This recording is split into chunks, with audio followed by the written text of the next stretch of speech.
사진에 있는 분은 이제 레온티에프라는 경제학자고요.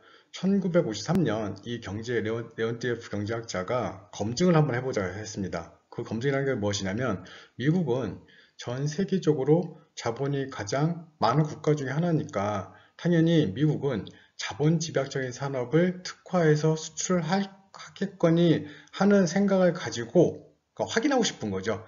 핵시올린 정리의 뭐 명제, 제1명제, 제2명제 확인하고 싶어서 53년도에 47년 자료, 1947년 미국의 200개 산업의 산업 연관표 무역 수지를 비교하는 겁니다. 해서 당연히 자본 집약적인 산업이 많이 수출되고 노동 집약적인 산업의 수출량이 적을 것이다. 한마디로 미국은 전 세계에서 자본이 가장 풍부한 국가 중에 하나니까 당연히 그렇게 되겠지 하고 막상 그렇죠? 연구를 해보니까 자신의 예상과 반대로 오히려 노동 집약적인 산업의 재화가 더 많이 나갔다는 거죠. 그러면 우리 같으면 핵쇼올린이 틀렸구나, 잘못된 이론이구나, 잘못 가정했구나 했겠지만 레온티에프는 그렇게 생각하지 않았죠. 아니지, 이게 뭔가 문제가 있는 게 아니라 이게 사실은 맞는데 뭐가 좀 문제가 있었다? 그렇죠.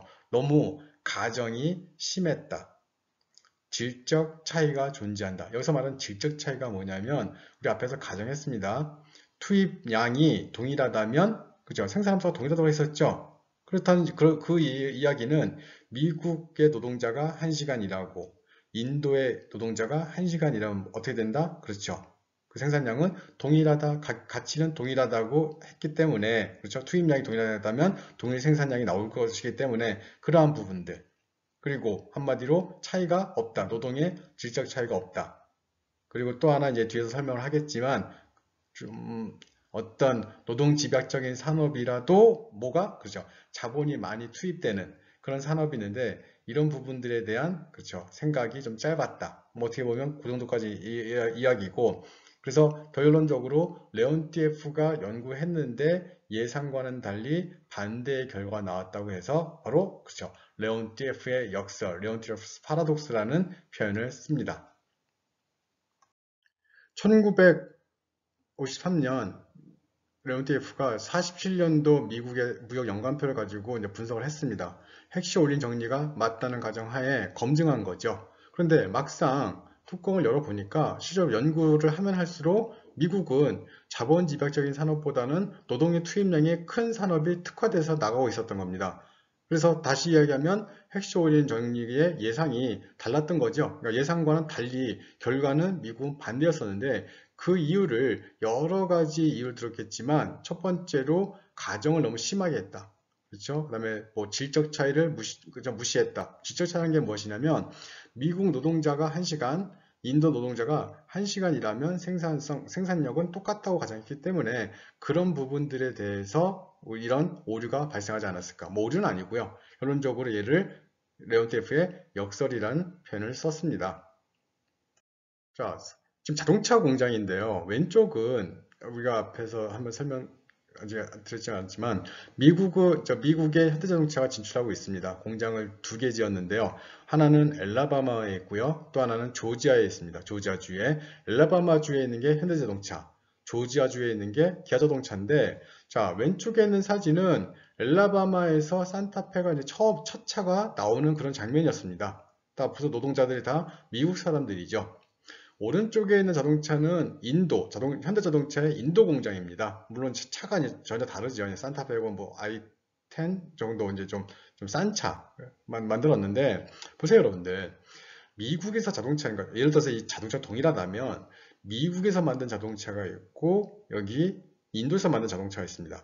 가격이 똑같다면 여러분들은 어떤 자동차를 달라고 할까요? 어떤 자동차를 사려고 할까요? 다시 이야기해 볼까요? 자, 일본의 소니가 노트북을 만듭니다. 바이오런스 노트북을 만드는데 처음에는 일본에서 만들겠죠. 일본에서 만들다가 그 인건비를 못 감당하니까 이제 중국으로 갑니다. 중국 공장에서 소니 바이오 그 노트북을 만들기 시작하는데 가지고 와서 이런 얘기를 합니다. 이것은 소니의 품질 관리 기술력으로 철저히 관리를 했어. 다만 이 만든 조립하는 과정에서 노동자가 그죠? 일본 노동자에서 중국 노동자로 바뀌었을 뿐이지 자본도 우리 거, 기술도 우리 거, 고장, 공장에 다 이런 것도 다 우리 거, 우리가 품질을 완벽하게 했으니까 동일한 가격 내. 그러면 어떤 기분이 들까요? 근데 예를 들어서 또 극단적으로 어떤 상점에 갔는데 노트북이 있는데 바이오 노트북인데 하나는 메이드 인 재팬, 하나는 메이드 인 차이나로 써있는데 가격이 동일합니다. 여러분들은 무엇을 집을까요? 그렇죠. 속이지 마세요. 당연히 메이드 인 재팬을 집겠죠. 왜? 야, 그래도 중국보다는 일본 낫지 않을까? 이런 생각도 할 겁니다. 반대로 중국이 그렇죠? 일본보다 노동력이 더 높다면 당연히 차이나를 집겠지만 그렇죠? 어떤 그 마음속에 있는 그런 기분들. 자, 이 사진에서 하나는 미국 거, 하나는 인도 거. 그런데 우리가 보통 뭐 어떻게 했죠? 이 사람, 그렇죠? 요 분이 그죠? 1시간에 $5 받으면 요 분도 1시간에 $5 받는 거고 생산성도 동일하다. 그렇죠? 뭐 왜? 그렇게 가정했잖아요. 노동의 투입량이 생산성 균일하게 나타난다. 그런데 사람이란 게 그렇지 않다는 거죠. 실질적으로 미국 노동자들은 인도 노동자들에 비해서 퀄리티가 높겠죠. 우리 한번 이런 예를 한번 들어볼까요? 극단적으로 미국의 초등학교에서 선생님이 학생들한테 이제 이 사회 시간에 물어봅니다. 자기 아버지의 직업에 대해서 이게 뭐 나쁜 뜻으로 하는 게 아니에요. 그러니까 그죠? 이제 한번 뭐 직업이 무엇이 있는지 한번 알아보자는 그런 뜻이니까. 그래서 미국에는 뭐 인도에서 온 이민자 아들들도 있고 한국에서 온 아들 뭐 다 다양한 민족들 모여 있으니까 거기에 미국 아이한테 선생님 물어봅니다. 너희 아버님 뭐 하시니? 저희 아버님은요. 예, 기술자예요. 기술자이시구나. 근데 인도 아이한테 물어봅니다. 너희 아버님은? 저희 아버지도 기술자예요. 둘 다 기술자구나. 그래. 미국 아이한테. 그럼 너희 아버지는 무엇을 하시는데? 예, 저희 아버지는, 자, 인도 아버지는 보일러 기술자였습니다. 보일러 기술자. 그러니까 나사를 돌리겠죠. 나사를. 이 미국 아이의 아버지는 나사라는 회사에 다닙니다. 나사. 그 앞에 나왔었죠. 나사. 자, 그렇다면 인도 아버지가 나사를 돌립니다. 하루에 $5를 그러니까 예를 들어서 1시간에 $5를 받아요. 미국 아버지도 나사를 돌립니다. 어디서 나사를 돌린다고요? 그렇죠. 나사에서 나사를 돌리죠. 그러면 그 나사의 1시간에 돌리는 나사 값이 $5일까요? 아니죠. 예를 들어서 인도 아버지가 화가 나서 나사를 2바퀴 돌려야 되는데 3바퀴 돌렸어요. 그럼 뭐가 터지죠? 그렇죠. 보일러가 터지죠. 근데 미국 아버지 화가 나서 나사를 2바퀴 돌려야 되는데 3바퀴 돌렸어요. 뭐가 터지죠? 그렇죠. 우주 왕복선이 터집니다. 그러면 그 나사 한 방 돌리는 게 같은 가격일까요? 다른 가격일까요? 전혀 수만 배 차이가 있지만, 자, 나사 2번 돌린다, 가격은 어떻다? 동일하다. 자, 이게 바로 뭘까요? 노동의 질적 차이가 있죠. 노동의 질적 차이를 무시한 결과죠. 또 하나. 자, 우리가 보통 생산물이 동일하다고 얘기를 했습니다. 노동이 1시간 들어가고 자본이 뭐 1,000원이 들어가면 동일한 제어가 나온다고 생각을 했는데, 그렇다면 인도에서 만드는 옷과 미국에서 만드는 옷이 동일한 겁니다. 근데 그런가요? 그렇지 않죠. 인도에서 만드는 옷은 아무것도 없는 무지 면티입니다. 하얀 면티. 예를 들어서 미국에서 만드는 옷은 땀은 밖으로 뭐 기온은 뭐 나가고 온도는 뭔지 알겠죠? 한마디로 무슨 텍스? 고어텍스입니다. 고어텍스를 만드는 미국, 그 고어텍스를 만들기 위해서는 노동이니까 의류니까 노동이 많이 투입돼야 되지만 적어도 고어텍스라는 그런 또는 그런 그죠? 그런 그 고기술의 그 원재료를 만들 수 있는 기술도 필요하고 자본도 풍부해야겠죠. 면티야 드륵드륵 만들면 되는데 고어텍스 옷은 굉장히 비싸잖아요. 원재료도 비싸고. 그렇죠? 그러다 보니까 미국의 노동집약적인 산업은 뭐가 특화되어야 된다? 그렇죠. 기본적으로 자본이 특화되어야만 가능한 노동집약적인 산업이다. 이런 것들을 핵심에 올린 정리에서는 다 그냥 동일하다. 그렇죠? 왜? 기본 가정이었으니까. 자, 이런 부분들이 뭘 발생시킨 거다? 그렇죠. 레온티에프의 역설의 원인이 되었다고 할 수가 있겠습니다. 그래서 레온티에프의 역설의 이유로서 몇 가지 들어보면 한계죠. 핵심 원리 정리의 한계. 그렇죠. 너무 가정 심하게 한 거고. 미국민의 자본집약제에 대한 수요 평행. 너무 자본집약적인 산업을 많이, 그렇죠. 디맨드 한다는 것이고요. 그 다음에 요소 집약도 투입되는 양, 자본이냐 노동이냐 그 양이 바뀔 수도 있는 것이고, 그 다음에 규제, 그죠? 노동 집약제에 대한 규제가 뭘까요? 미국 입장에서는 노동 집약적인 산업을 지속적으로 수입량을 극대화시키면 그 물건들을 만들던 미국 노동자들은, 그렇죠. 그러니까 일자리를 잃게 되겠죠. 그래서 실업을 방지하고자 그런 물건에 대해서 뭐 관세를 부과시키는 거죠. 또는 비관세를. 그다음에 거기 보시면 자, 이 내용에서죠. 무엇을 무시했다? 미국 노동자들의, 그렇죠? 질적 차이. 자, 인도 아버지의 보일러 나사 두 방, 미국 아버지의 나사에서의 나사 두 방. 전혀 다른데 어떻게 했다? 그렇죠. 동일하다고 놓은 거죠. 동일하다고. 그 다음에 이제 마지막으로 미국의 기술 집약적 산업에 대한 우위성. 미국은 기술이란 부분들에서 세계 최고였었죠. 그런 부분들에 있어서 나사에서 나사 돌리는 분에 대한 기술력 다 그냥 그죠? 다 기본적으로 투입되는 시간이 같으면 같다고 가정했기 때문에 이런 부분들이 바로 레온티에프의 역설의 원인이 아니었나 그렇게 생각하는 것이죠. 세계 자동차 그 브랜드 메이커들은 특징이 있습니다. 우리가 보통 볼보 하게 되면 안정성입니다. 안전성. 그러니까 뭐 디자인, 뭐 성능 이런 것보다 아무튼 사고 나면 최고로 안전하다. 이게 바로 볼보의 명성이었었는데 볼보는 여러분들 아시다시피 스웨덴 자동차였습니다. 스웨덴에는 유명한 자동차가 두 개가 있었는데 하나가 사브, 비행기도 만들고 있는 사브, 또 하나가 볼보였었는데 이 볼보를 어느 나라에서 그렇죠. 중국이란 나라에서 볼보를 샀습니다. 이때 또 이슈가 됐던 게 뭐였냐면 한국 사람들은 이상하게 중국 물건에 대해서 조금 퀄리티가 떨어진다고 생각을 합니다. 좀 싸야 된다. 예, 안 돼. 이렇게 하다 보니까 이렇게 있었죠. 볼보의 공장이 중국에도 있고 스웨덴에도 있고 하는데 볼보에서 만든 그 자동차 중에 중국산 볼보는 조금 끔찍한데 좀 사기 그럴 것 같은데 그래서 중국에서는 어떻게 했냐면 그래 그러면 한국은 우리가 스웨덴에서 만든 거 갖다 팔게 뭐 이렇게 얘기했었고 들어오면 안 돼 뭐 했는데 실질적으로 동일한 자동차입니다. 물론 투입된 사람이 다를 뿐이지 자본이나 기술력은 동일한데 그런 부분들 가장 극단적인 게 어떤 내용이 있었냐면 과거에 어떤 이제 명품을 사신 분이 있었어요. 이제 여성분이 명품을 사셨는데 거의 막 1,000만 원짜리 백을 막 흰 장갑을 끼고 막 사갖고 집에 와서 딱 보니까 너무 화려하고 멋져갖고 진짜 응? 내가 만족한다 막 하고 이렇게 막 박수 치면서 제품 품질 보증서 싹 보고 이렇게 안을 싹 봤는데 라벨에 메이드 인 차이나라고 써있던 겁니다. 메이드 인 차이나. 그러니까 갑자기 막 화를 내고 백화점 가서 난리를 쳤죠. 왜? 응? 이 명품을 메이드 인 차이나를 팔았다. 하지만 지금 여러분들 명품이라고 그 본국에서 만드는 물건 거의 없습니다. 대부분 다 중국에서 만들죠. 근데 명확한 이 얘기를 하죠. 그 회사에서는 우리는 철저한 품질 관리와 그렇죠? 기술력을 유지하고자 그 교육도 엄청 시키기 때문에 동일하다. 전혀 차이가 없다. 우리가 만든 원재료 가지고 우리의 기술력을 만들었기 때문에 전혀 차이가 없다. 그렇죠? 이거는 동일한 재화다. 왜? 인건비의 문제이고 이지 그 기술의 문제가 전혀 아닙니다. 그런데 사람의 그렇죠? 감정적인 부분이죠. 감정적인 부분에서는 그런 부분들이 이렇게 나타난다는 것이죠. 그래서 최근에는 일본이나 이런 기업들이 다시 되돌아가고 있죠. 되돌아가고 있어요. 왜? 자국의 산업을 보호하고자 또 자국의 일자리를 보호하고자. 그래서 가장 최근에는 일본에서는 우리가 보통 그런 것들을 아베노믹스라는 표현을 씁니다. 예, 그 아베 맞습니다. 일본의 경제를 활성화시키고자 아베노믹스 엄청난 돈을 시장에 투입하고 있어요. 물론 그 돈은 아베 돈은 아닙니다.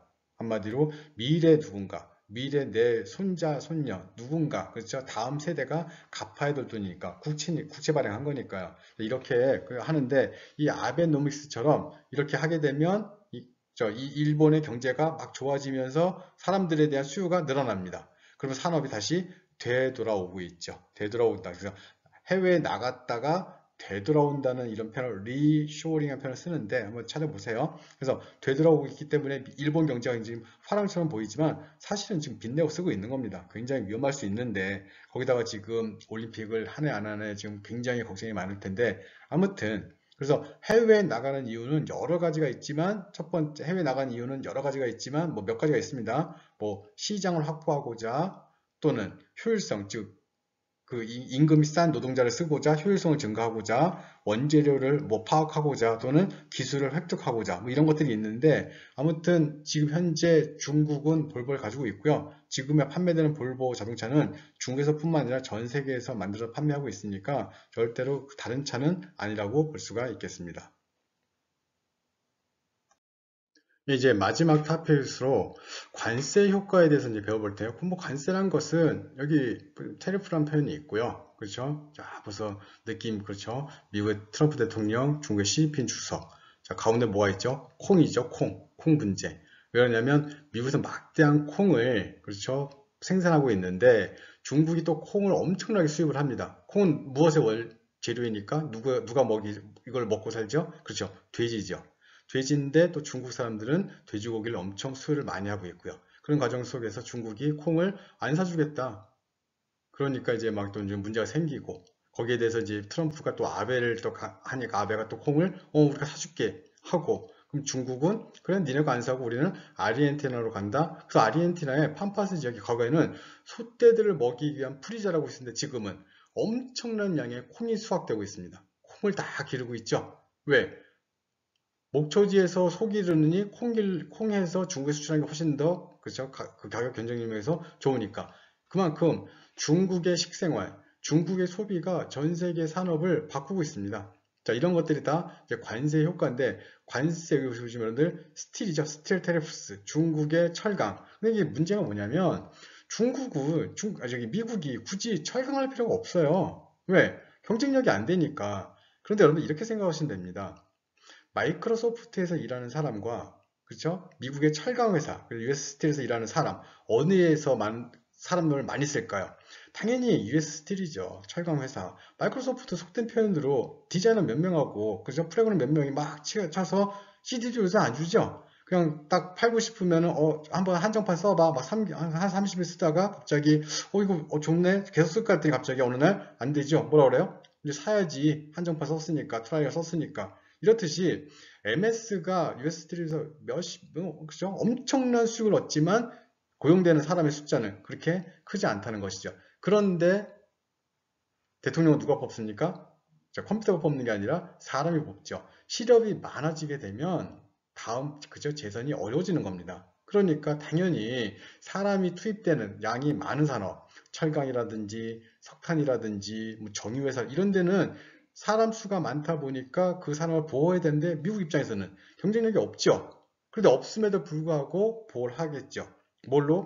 관세로. 이제 이런 것들이 바로 관세 정책입니다. 그래서 이런 관세를 뭐 없애는 방법도 있는데 시장에 따라서 이제 우리가 보통 이제 뒤에서 배우겠지만 FTA라고 하죠. Free Trade Agreement. 그죠? 한미 자유무역 협정, 한중 자유무역 협정, 뭐 한EU 자유무역 협정 하면서 이렇게 되게 되면 뭐 얘네 가격은 떨어질 거다 이렇게 얘기를 하는데 실제로 이런 것들이 다 각국 간의 실업의 문제, 산업의 보호의 문제, 관세의 효과를 설명하고자 지금 이야기를 시작을 하는 것입니다. 그러면 관세 효과를 설명할 때 가장 기본적인 게 바로 그래프이기 때문에 뒤에서 한번 그래프로 설명을 드리도록 하겠습니다. 관세 그래프를 설명하기에 앞서 여러분들한테 이제 수요와 공급에 대한 기본적인 설명을 드리고자 합니다. 왜? 모른다고 가정하에. 자, 보시죠. 여기 보시면 왼쪽 이제 우리가 보통 Y축이라고 했는데 우리는 보통 이제 여기다 무엇을 넣냐면 가격을 넣습니다. 가격 P. 자, 오른쪽에는 양이죠. Q. 이게 기본입니다. 자, P와 Q. 그런데 가격과 뭐 수요량, 생산량 사이에는 어떤 관계가 있냐면 공급부터 보면 공급하는 사람들은 가격이 올라가면 공급량을 늘리겠죠. 가격이 낮아지게 되면 공급량을 줄이겠죠. 그러니까 이 공급 그래프는 이렇게 되고 있습니다. 이렇게. 그렇죠? 공급 그래프는 이렇게. 그렇죠? 이렇게. 근데 반대로 수요하는 사람은 소비자들은 가격이 비쌀수록 적게 먹고 가격이 쌀수록 많이 먹죠. 가격이 높을수록 적게 먹고 가격이 쌀수록 많이 먹고 그러니까 수요의 그래프는 이렇게 되죠. 이렇게. 그렇죠? 자, 이게 기본입니다. 이 기본에서 그렇죠? 이 기본에서 그러면 균형은 어디에서 발생하겠죠? 하냐면 공급과 수요가 만나는 곳에서 공급과 수요가 만나는 여기가 무슨 점? 그렇죠. 이퀄리브리엄 점, 균형점이죠. 그게 바로 거기에서 균형 가격, 거기에서 균형 거래량. 이때 여기 7개만큼 공급하고 7개만큼 먹고 있어요. 얼마에서? 그죠? 2달러에서. 만일 반대로 한번 생각해 볼까요? 여러분, 반대가 뭐냐면 괴리 됐다, 깨졌다. 만일 가격이 위라면, 그렇죠? 가격이 위라면, 그러니까 원래는 2달러였었는데 2.5달러였다면 어떻게 될까요? 가격이 높아졌죠? 그럼 공급하는 사람들은 많이 공급할 겁니다. 수요자들은 2달러야 되는데 왜 2.5달러 적게 먹어야 되네? 수요 줄일 겁니다. 그럼 이만큼 생산하, 그러니까 그렇죠? 이만큼 생산하고 이만큼 소비되니까 이만큼이 남는다. 뭐다? 그죠? 공급 과잉이다. 그럼 반대로, 그렇죠? 원래 2달러이어야 되는데 1.5달러예요. 더 싸죠? 그러면 소비자들은 나는 많이 먹을 거야. 그렇죠? 싸. 10개. 아니 뭐야 2달러가 아니네. 나 조금 생산해야지. 4개. 자, 10개 먹고자 하고 4개만 생산하면 물량 부족. 그렇죠? 이 얘기는 무슨 얘기냐면 물량 부족하게 되면 먹는 사람은 많고 쓰는 사람은, 그렇죠? 만드는 사람은 적으니까 부족하니까 어떻게 돼요? 가격이 올라가야죠. 여러분들 마스크 그만 얘기하고 싶은데 마스크 가격 어떻습니까 지금? 비싸죠. 왜?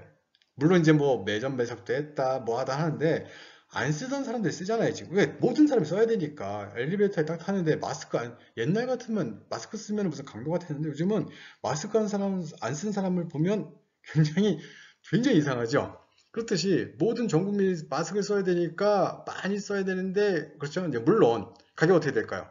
쭉 올라가죠. 쭉 올라가는 겁니다. 그렇죠? 쭉 올라가서 예를 들어서 마스크 한 장이 지금 뭐 3,000원이다. 여러분들 원래 그거 5번 했었죠? 3,000원 마스크 비싼데 지금은 3,000원이 무슨 가격일까요? 균형 가격이에요. 균형 가격이 된 거죠. 그렇죠? 그런데 균형 가격인데 정부가 그 가격을 일방적으로 낮추는 거죠. 이제 보통 이제 우리가 수업 시간에 얘기할 겁니다. 이런 것들을 정부가 일방적으로 시장에 개입해서 원래 3,000원이 균형이다 아니다? 이거 원래 균형이에요. 말도 안 되지만 균형이 맞죠. 시장 상황이니까. 그렇죠? 그런데 정부가 가격을 자르죠. 무슨 얘기냐면 원래 가격이 3,000원인데 쓱 자르죠. 1,000원만 받아. 이렇게 하는 것들 우리가 보통 뭐라 하냐면 가격 통제라고 합니다. 프라이스 컨트롤.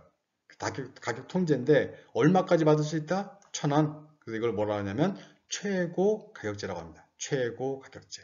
이상 받으면 알지? 그래서 최고 가격제. 최고 가격제. 말은 최고지만 어디에 있다? 균형 가격보다 아래에 있다. 그렇죠? 뭐 이런 거 뭐 기본적인 설명이니까 오픈한 시간 더 멋지게 한 방에 설명을 드릴 텐데 아무튼 이 내용은 앞에 초과 공급, 아래 초과 수요, 그죠? 초과 수요, 초과 공급, 그렇죠? 이런 내용들은 국가는 원래 개입하지 않습니다. 너무 많이 만들었으면 가격이 어떻게 돼요? 내려올 수밖에 없어요. 왜? 사람들이 안 쓰니까, 안 먹으니까. 그러면 가격이 내려와야겠죠. 너무 많이 먹죠? 가격이 올라갈 수밖에 없어요. 왜? 부족하니까. 그럼 국가가 개입할 게 없어요. 왔다 갔다 누가? 시장에서 가격으로 조정을 하는데 마스크는 왜 개입했는데요? 이게 생사의 문제 아닙니까, 지금? 너무 혼란이 커지니까. 그래서 이런 부분들, 그렇죠? 여러분들, 이러 보세요. 전쟁이 났어요. 아이고, 그러면 안 되는데, 그냥 예를 들어서 전쟁이 났어요. 그러면 슈퍼에 가면 슈퍼 아저씨가 슈퍼팩을 만들 겁니다. 이거 슈퍼팩은 이제 제가 상상한 건데, 슈퍼팩이 뭔데요? 슈퍼팩. 그렇죠? 팩. 슈퍼팩이 뭔데요? 슈퍼팩이라 하면 뭐냐면 밑에 삼다수를 깔아요. 6병. 삼다수 깔고 그 위에 신라면 한 박스를 올려요. 그 위에 불에 터지지 않는 써널료를 올려요. 세 가지죠. 물, 라면, 써널료. 이게 슈퍼팩이에요. 제가 말하는 슈퍼팩. 얼마가 될까요? 전쟁 났으면. 부르는 게 값이죠. 예를 들어서 30만원. 30만원? 왜 이렇게 비싸요? 균형 가격이 아닐까요? 균형 가격이죠. 왜? 뭐가 났으니까? 전쟁이 났으니까 30만원 균형 가격이죠. 지금 만약 전쟁이 안 난 지금 이 시기에는 물 한 박스에 뭐 삼다수 한 박스에 한 8,000원, 그렇죠? 라면 한 상자에 한 2만 원, 그 다음에 써연료 10,000원. 그래서 다 그냥 10,000원씩 할게요. 계산하기 쉽게. 자, 물 10,000원, 라면 10,000원, 써연료 10,000원. 합치면 얼마인데요? 그렇죠? 3만 원인데 몇 배예요 지금? 10배죠. 그런데 전쟁이 안 났을 때는 3만 원이 균형, 전쟁이 났을 때는 30만 원이 균형 줘야 되는데 정부가 쓱 나와서 툭툭 그러죠. 국민 여러분, 뭐 이 시기에 우리는 이겨야 돼 하면서 만일 지금 슈퍼에서 슈퍼팩이라는 거 팔리고 있는데 30만 원 이거 이렇게 팔다가 걸리면 안 됩니다. 가격 통제하겠습니다. 국가가 얼마만 받아라? 예, 15만 원만 받으세요. 그러면 15만 원은 30만 원보다 아래에 있죠. 30만 원이 균형인데 바로 15만 원만 받아야 되니까 가격을 통제하고 있죠. 얼마까지 받아라? 15만 원. 무슨 가격제? 최고 가격제. 그렇죠? 이 부분도 여러분들 우리가 나중에 또 자세히 얘기할 얘기가 굉장히 많지만 꼭 참고해. 뒤에 지금 가장 중요한 건 관세 효과니까 다시 관세 효과 설명해야 되니까 이 부분 다시 꼭 설명드릴 테니까 오늘은 요거만 여기까지만 보도록 하세요. 꼭 설명드릴게요. 자, 그래서 지금 우리가 이제 관세 효과 설명을 해야 되는데 이거 알고 가야 됩니다. 그래야 설명이 되니까 저기 보시면 빨리 간단하게 설명을 할게요. 여기 보시면 자, 여기가 균형이었어요. 그렇죠? 여기가 균형이었고, 이렇게 균형이 있었는데, 그러면 이 부분이 뭐냐, 이거예요. 이 부분이. 이 있단 얘기죠.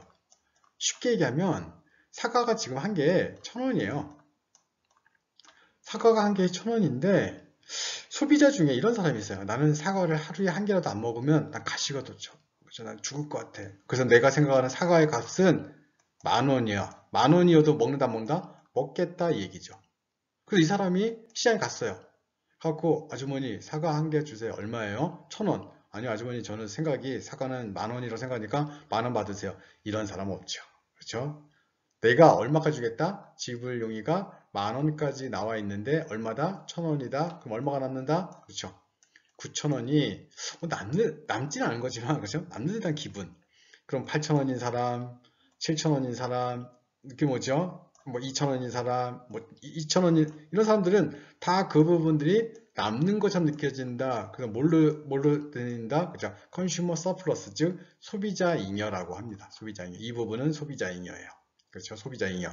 그러면 반대로 사과 농장 아저씨가 자기 사과에 대해서 자존감이 없어요. 아, 내 사과는 100원밖에 안 될 거 못생겼잖아. 그렇죠? 맛도 없을 거고. 그래서 시장에 딱 가져갔더니 얼마 주고 있어요?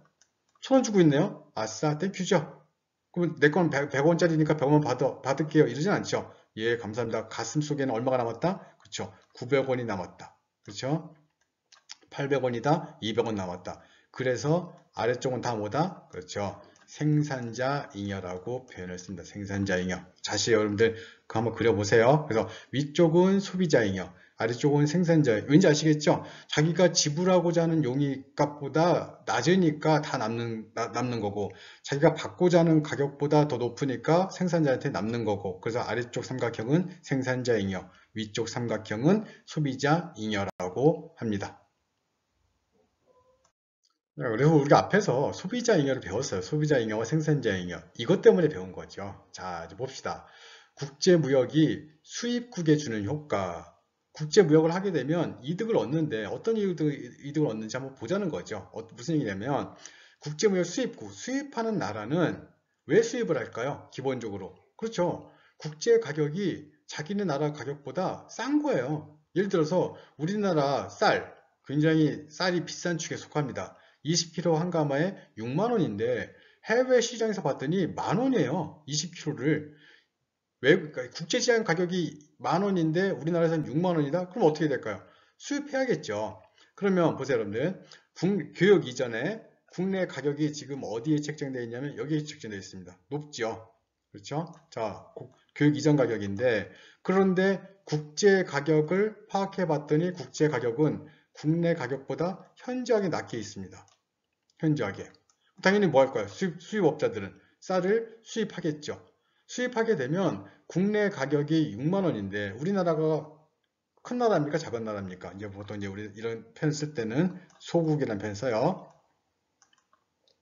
소국의 개념은 뭐냐면 우리나라는 작은 나라니까 가격이 어떻게 된다? 그렇죠. 우리가 따라가야겠죠. 뭐를? 국제 가격을. 그러니까 6만 원 하던 쌀 가격이 만 원이라면 여기 이제 뭐 수송비, 관세 비용, 무슨 제품이 없다 치고 그렇죠? 만 원. 아, 말도 안 되지만 가정이니까 우리는 6만 원 여기는. 그러면 6만 원짜리 쌀 가격이 어떻게 된다? 그렇죠? 만 원까지 쑥 빠진다는 얘기죠. 쑥 빠진다. 그렇죠? 자, 그러면 원칙. 수입하게 되면 누가 이득일까요? 외우세요. 수입국의 소비자. 수입국의 소비자. 그렇죠? 수입국의 소비자가 이득을 봅니다. 수입하면 수입국의 소비자. 그러니까 보세요, 여러분들. 지금 교육하기 전에는 그림을 보세요. 교육하기 전에는 소비자 잉여가 A죠. 교육하기 전에는 생산자 잉여가 B하고 C입니다. 그렇죠? 교육하기 전에 소비자 잉여는 A, 생산자 잉여는 B, C. 그럼 교육하게 되니까 가격이 쭉 빠지죠. 그럼 쭉 빠져요. 그럼 무슨 얘기냐면 소비자들은 가격이 싸졌으니까 이만큼 수요량이죠. 국내 공급량은 이만큼이죠. 우리나라 사람들이 이만큼 쓰고자 하는데 생산자들은 이만큼만 만들어. 그럼 이만큼은 어떻게 된다? 수입으로 내푼다는 얘기죠. 수입으로. 그렇죠? 그래프가 설명이. 그런데 보세요. 원래 교육하기 전에는 이만큼이 소비자 잉여, BC가 생산자 잉여였는데 가격이 쭉 빠지니까 소비자가 많이 쓰고 있죠? 이만큼을 쓴다는 얘기예요. 이만큼을. 생산자는 이만큼만 만들고. 자, 이제 바뀌었죠. 뭐가 바뀌었을까? 소비자 잉여가 A에서 A, B, D. A 더하기 B 더하기 D. 생산자 잉여는 B, C에서 C. 그러면 이 B는 원래 누구 거였었죠? 생산자 잉여였었는데 누가 가져갔죠? 소비자가 가져갔죠. 이건 문제가 안 되죠. 왜? 부의 이동. 즉 자본이 없어진 게 아니라 생산자로부터 소비자로 갔으니까 전이된 거니까 국가 입장에서는 생산자도 국민, 소비자도 국민, 오케이 받았으니까 됐어. 그런데 더 중요한 게 있죠. 기존에는 교육을 안 했을 때는 D는 없던 거였습니다. 없던 거였던 이 잉여가 소비자는 받았다고요. 한마디로 소비자 잉여가 그죠? 전체 국가 잉여 중에서 없던 부분 D가 생겼어요. 좋은 일, 나쁜 일? 그렇죠. 당연히 좋은 일이죠. 그러니까 수입은 해야 된다, 안 해야 된다? 해야 된다. 누가 이득이니까? 소비자 잉여가 그죠? 월등히 많이 증가할 수 있으니까. 수입이 나쁜 게 아닙니다. 수입해야 된다. 물론 생산자는 손해보죠. B라는 부분이 손해보는데 이게 없어졌습니까? 아니에요. 국내 소비자가 받아갔어요. 그럼 됐잖아요. 받아갔고 거기에다 뭐가 생겼다? D라는 부분들이 생겼기 때문에 수입을 해야 된다 하는 수입의 그렇죠? 그 필요 조건에 대해서 설명을 할 수가 있습니다. 앞에서 수입국에 주는 효과를 설명을 했습니다. 그럼 반대는 뭘까요? 수출국에 주는 효과죠. 수출국. 그럼 이때 이 수출국에서는 이제 누가 이득을 볼까요? 그렇죠. 당연히 생산자죠. 여러분들 이 정도 할 수 있잖아요. 그렇죠? 그렇죠. 우리 다 알고 있으니까. 생산자가 이득을 보는데 그 설명은 앞에 제가 했듯이 여러분들도 충분히 할 수 있습니다. 중학교 2학년 동생 데려다 놓고 왜 이렇게 되는지 설명해야 돼요. 그래야만 여러분들이 완벽하게 여러분들 것이 된 것이니까. 자, 간단히 설명하면 그죠? 교육하기 전에는 A, B가 누구 거였어요? 소비자. C가 누구 거였어요? 생산자. 교육하게 되면 우리 가격이 어떻게 된다? 우리나라 소국이니까 가격이 국제 가격만큼 올라가겠죠. 하게 되면 생산자 잉여가 C에서 B, 누구 거지 이거? 원래 소비자 거였는데 받아냈어요. 거기다 모두 생긴다? 그렇죠. 없었던 D까지 생긴다. 자, 수출을 해야 된다, 안 해야 된다? 해야 된다. 원칙, 첫 번째. 수출하게 되면 누가 이득이다? 수출국의 생산자. 누가 손해다? 소비자. 그런데 문제가 안 된다? 소비자 잉여 B를 누가 받았다? 생산자가. 그렇죠? 생산자가 받고 모두 더 생겼다? D도 생겼다. 그러니까 그 국가는 수출을 해야 된다. 논리 끝. 자, 이제 이 부분을 설명하고자 우리가 이제 앞에서 쭉 얘기한 겁니다. 뭐 균형이라든지 소비자 잉여, 생산자 잉여, 수입국의 소비자, 수출국의 생산자 설명을 다 했는데 이것 때문에 자, 이제 그림이 좀 복잡한 것 같은데 하나도 안 복잡해요. 잘 보세요. 자, 지금 교육이 없어요. 그러면 없으면 균형 가격은 어디에 있을까요? 균형 가격은 그렇죠? 당연히 여기가 균형 가격이었어요. 예를 들어서 이거 쌀로 할게요. 얼마였냐면 6만원. 그렇죠? 아까 계속 6만원이니까. 진짜 6만원입니까? 6만원 맞습니다. 사본 사람은 알아요. 그렇죠? 여러분들 잘 안 사겠지만 저는 쌀을 많이 삽니다. 또 이 먹개비들이 두 마리가 있기 때문에. 자, 이 6만원짜리 쌀 굉장히 부담스럽죠. 비싼 건데 근데 사실 더 싼 거예요. 치킨 한 마리 그 뿌링클인가 무슨 그게 뭐 2만 진짜 뿌링클 없애야 되는. 우리는 그래서 저거로 호식이 좋아합니다. 두 마리 주니까. 자, 그래서 6만원짜리 쌀이 여기에 있는데, 그렇죠? 있는데, 국제 가격이 2만 원인 거예요. 그죠? 싸죠. 땡큐죠. 그럼 어떻게 해야 돼요? 수입을 하겠죠. 그럼 여러분들 앞에서 배우셨어요.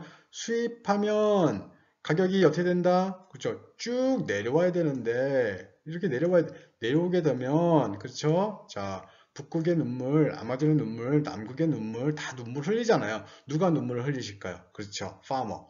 그죠? 농부하시들 엄청나게 눈물 흘리시겠죠. 왜? 야, 6만 원 받고 있었는데 지금 수입해가고 미국살, 태국살 막 말이 막 들어오게 되면 2만 원밖에 못 받아. 그럼 가격 그 3배, 그러니까 3분의 1로 확 줄겠죠. 그래서 생산량을 줄일 수밖에 없고, 이게 자유무역이라면 국내 소비자들은 말도 안 되지만 야, 쌀값 엄청 싸네. 먹어. 밥만 먹어. 그렇죠? 엄청나게 먹을 거고, 이제 말도 안 되지만, 가정이니까 엄청나게 먹을 거고, 국내 농부하시들은 생산을 덜 할 거고, 이만큼을 뭐 한다? 그렇죠. 자유무역이라면 뭐 한다? 그렇죠. 임포트, 수입하겠죠. 그래서 쭉 내려오겠죠. 여기 뭐라 되어 있냐면, 관세 부과 이전이라고 되어 있어요. 관세를 안 받는다면, 관세를 부과하지 않는다면, 어디까지 내려온다? 6만 원에서 2만 원까지 내려와야 되는데, 누가 눈물을 흘리신다? 농부하셨을 눈물 흘리니까 국가에서 또는 정부에서 야야야 뭐 좀 진정해 그만 먹어 지금 농부도 살아야 될 거 아니야. 자, 관세를 그렇죠? 관세를 2만 원짜리 상품에 대해서 몇 프로? 100%를 붙이겠다. 그러면 가격이 얼마가 될까요? 그렇죠. 바로 얼마가 된다? 예. 4만 원이 되는 겁니다. 4만 원. 그럼 이제 농부도 이제 보호가 좀 되고 대신 누가 부담하는 거죠? 원래 여기까지 내려와야 되죠? 내려와야 되는데 내려와서 못 내려왔어요? 못 내려와서 밀려 올라갔잖아요. 그러면 보세요. C, D, E, F 이거 원래 누구 겁니까? 관세가 없다면 그렇죠. 소비자 겁니다. 소비자 잉여인데 관세를 부과하니까 C, D, E, F를 누가 잃어버린다? 소비자가 못 받는 거죠. 자기가 잃어버렸어요. 원래 받아야 되는데 그럼 이제 C, D, E, F가 관세 효과예요. 관세가 이제 C, D, E, F가 이제 발생을 했어요. 누구 잉여가? 소비자 잉여를 이제 누가 가져갈 거예요. 누가 가져가는지 봅시다. 자, 원래 관세를 부과하면 생산자 잉여는 G밖에 안 됐어요. 관세를 부과하니까 생산자 잉여가 여기 생겼네요. 얼마큼이 생겼어요? 예, 그렇죠. C만큼의 이 잉여 누구 거다? 생산자가 받아갔다. 그렇죠? 또 하나, 여기 보시면 2가 있어요. 2. 2는 요만큼이 뭐냐면 관세죠. 관세를 부과하게 되면 수입량이 원래 없을 때는 이만큼인데 관세를 부과하게 되면 수입량이 줄어요. 이만큼으로. 왜? 덜 먹으니까 비싸졌으니까. 그러니까 수입량이 이만큼이 관세 그죠? 사각형 곱하면 2 이거는 뭘까요?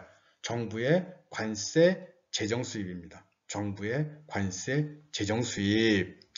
그러면 그래 이제 다 가져왔어요. 생산자가 C 가져갔고 정부의 관세 재정 수입 가져갔고 그럼 거기 착한 사람만 다 보이는데 자 삼각형 2개 보이십니까? 그렇죠. 뭐가 있죠? D와 F가 있네요.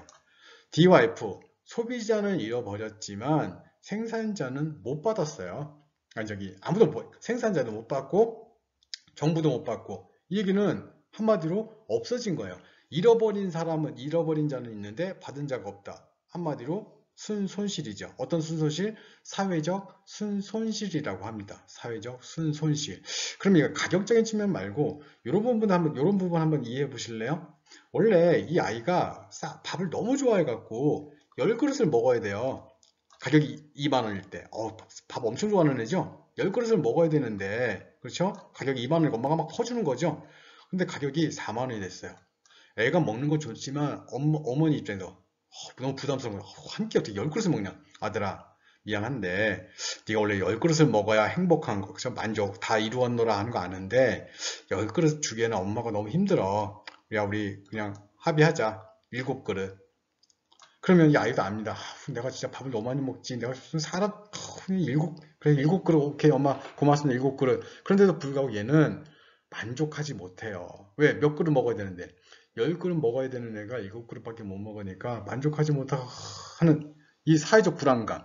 그죠? 이 불만족. 지나가다가 막 깡통을 차고 막 유리창 깨고, 그렇죠? 노래방 춤추는 거 막 찌르고. 자, 이런 것들은 정확하게 카운트가 안 되겠지만 있을까 없을까요? 그렇죠. 존재하겠죠. 그런 부분들. 그죠? 그런 부분도 존재할 거고. 또 하나. 생산자 중에서 가격이 이 아저씨는 한 가마에 3만 원을 만들 수 있어요. 원래 이 아저씨는 3만 원을 만들 수 있는데 관세가 없을 때는 얼마가 됐을까? 가격이 2만 원이니까 이 아저씨는 쌀을 만들면 안 돼요. 시장에 2만 원을 팔리고 있는데 자기가 3만 원을 만들면 안 되겠죠. 그래서 이 아저씨는 그 차디찬 미나리밭, 그쵸, 그런 밭에 들어가서 막 미나리 뽑아요. 그러면서 뭐예요? 아, 나도 쌀 심고 싶은데 안 돼. 우리는 밭, 그쵸? 돈이 작기 때문에 그냥 물 채워서 뭐 이렇게 좀 힘든 일, 그렇죠? 좀 가격이 힘든 일을 막 하고 있었어요. 그래서 아우 정말 힘들다, 춥다, 막 이러고 나도 그죠, 2만 원을 만들었는데 3만 원을 만들 수밖에 없는 거니까. 근데 갑자기 뉴스가 딱 나오면서 정부는 2020년 뭐 1월 기준으로 쌀의 관세를 100% 붙여서 쌀 가격을 104만 원에 맞추기로. 그럼 이 아저씨는 미나리밭에서 물을 뺍니다. 왜? 내년에 뭐 할 거니까 이제. 그렇죠? 나도 농사 지어야죠. 얼마니까? 4만 원. 3만 원을 만들어서 4만 원에 팔면 만 원 남으니까. 그렇지. 나는 쌀을 만들 수 있는 사람이 하면서 막 만들기 시작하겠죠. 그런데 원래 이 가격은 지금 원래 얼마짜리입니까? 원래 가격은 2만 원짜리를 정부가 임의적으로 4만 원을 만든 거죠. 그럼 이 아저씨의 생산성은 3만 원인데 지금 4만 원을 국가가 맞춰주니까 원래는 만들어야 됩니까? 만들지 말아야 됩니까? 그렇죠. 당연히 만들지 말아야 되는데 만들었다. 효율적, 비효율적. 그렇죠. 생산자의 비효율성. 아까 소비자의 불만족. 이런 것들이 보이지 않지만 있을까요, 없을까요? 그렇죠. 있죠. 이런 다양한 것들이 바로 뭐다? D와 F라는 거죠. D와 F다. 그래서 우리가 보통 이제 그래프로 이렇게 설명을 하면, 그렇죠. 나중에 이제 또 우리 또 수업 시간에도 다시 만나서 얘기하겠지만, 관세 효과, 원래 가격이 쭉 내려와야 되는데 정부가 막았다. 관세를 했을 때 C는 생산자가 가져가고 E는 누가 가져간다? 정부가 가져간다. 그리고 이 DF는 아무도 못 가져가는 사회적 손실이다. 이 부분을 표로 한번 뒤에서 마지막으로 정리하고 마치도록 하겠습니다. 자, 이제 관세 효과를 우리 이제 표에서 한번 보도록 할게요. 여러분들 나누어 드린 강의 교환 보시면 정확히 나와 있으니까 한번 볼게요. 관세 부과 이전에 소비자 잉여를 이렇게 A, B, C, D, E, F까지 쭉 했는데 아까 말씀드렸다시피 이 부분이죠. C, D, E, F가 이제 소비자가 잃어버릴 거예요. 관세 이후에 여기 나왔네요. 그렇죠? 마이너스 꼭 붙이시고요. 없어진 거니까.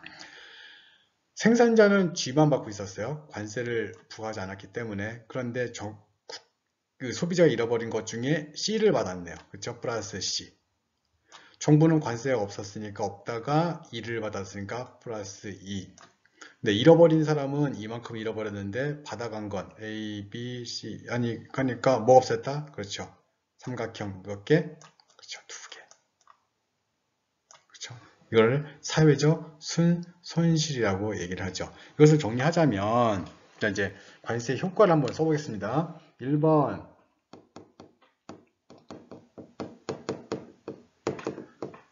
생산 효과라고 하죠. 국내 생산이 증가한다.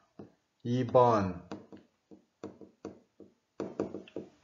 소비 효과. 국내 소비가 감소한다. 뭐 당연하죠. 잘 안 보이시는 것 같은데. 그렇죠? 좀 진한 걸로 써볼까요?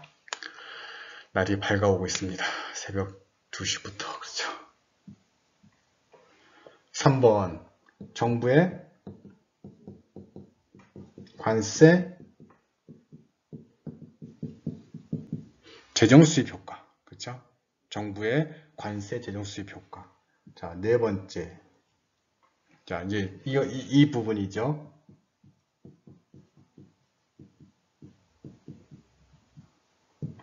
소득 재분배 효과죠. 소득 재분배 효과. 소득 재분배라는 게 뭘까요? 누구의 소득이 누구에게로 이전되는 거예요. 무슨 얘기냐면 소비자의 잉여를 누가 받아간다? 생산자의 잉여와 또 누가? 정부의 관세 재정 수입과 또 나머지 뭐예요?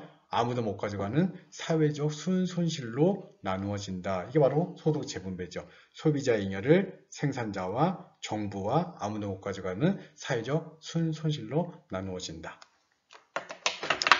자, 이렇게 해서 우리 3주차, 그렇죠? 핵심 올린 정리, 가장 핵심적인 개념이 두 가지 명제였어요. 첫 번째가 바로 뭐였었죠? 첫 번째가, 그렇죠? 요소 부전의 차, 요소 부전 이론. 두 번째가 바로 요소 가격 균등화. 거기에 대한 검증, 바로 레온티에프의 역설, 그 다음에 관세 효과. 우리가 다음 주에 이 부분에 대해서 복습을 좀 하면서 마지막 제가 여러분들이 이 부분을 다시 조금 설명을 하면서 스톨퍼 앤 사무엘슨 정리를 설명드리도록 하겠습니다. 오늘 굉장히 강의가 길어졌기 때문에 다음 주 4주차 하면서 살짝 그렇죠 정리하면서 스톨퍼 사무엘슨 정리는 무엇인지에 대한 간략한 설명을 드리도록 하겠습니다. 오늘 고생하셨고요. 우리 다음 그쵸 다음 4주차에서 만나도록 하겠습니다. 예, 수고하셨습니다.